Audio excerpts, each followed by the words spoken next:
Maintenant, dans la deuxième partie, qui concerne les angles alternes, internes et les angles correspondants, on a deux figures. Dans la première, les deux droites D et D' ne sont pas parallèles et coupées par D et D' ne sont pas parallèles, elles sont coupées par la droite delta.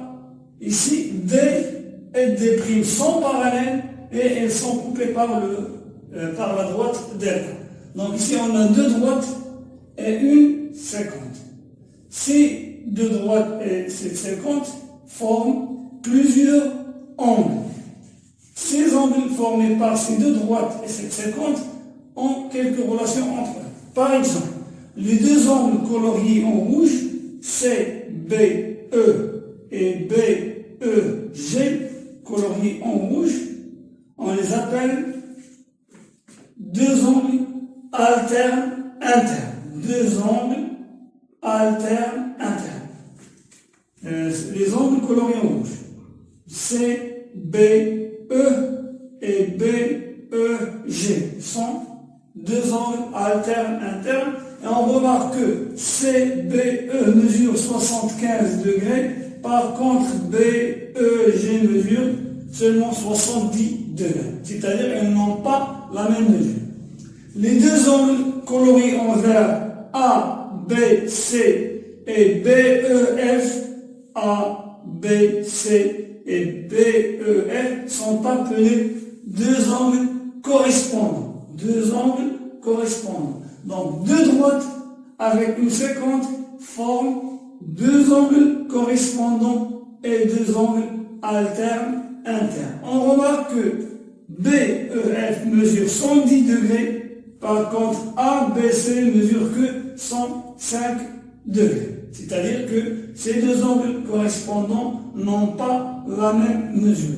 Si on passe à la deuxième figure, dans laquelle les deux droites D et D' sont parallèles, on remarque que les deux angles alternes internes sont de même mesure. De même, les deux angles correspondants sont de même mesure. C'est-à-dire elles ont maintenant la même mesure parce que les deux droites D et D' deviennent parallèles. Lorsque D et D' deviennent parallèles, elles forment avec leur séquente deux angles correspondants de même mesure et deux angles alternes internes de même mesure.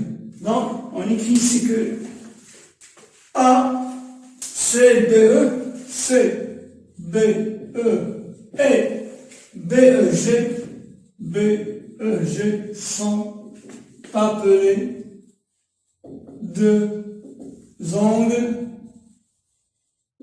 alternes internes. Et les deux angles ABC et BEF et BEF sont appelés deux angles correspondants.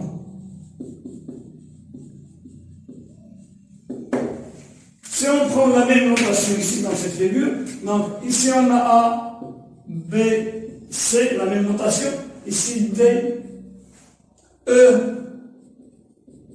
F, G, H.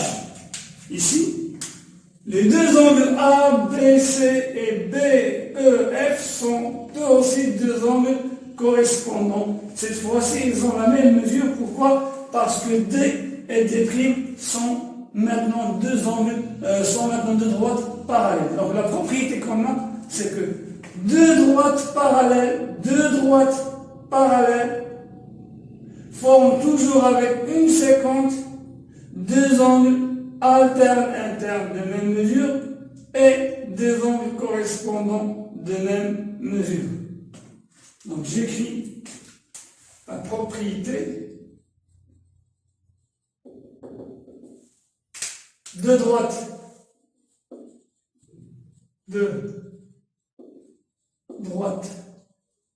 parallèles forment avec une séquente deux angles alternes de même mesure et deux angles correspondants de même mesure.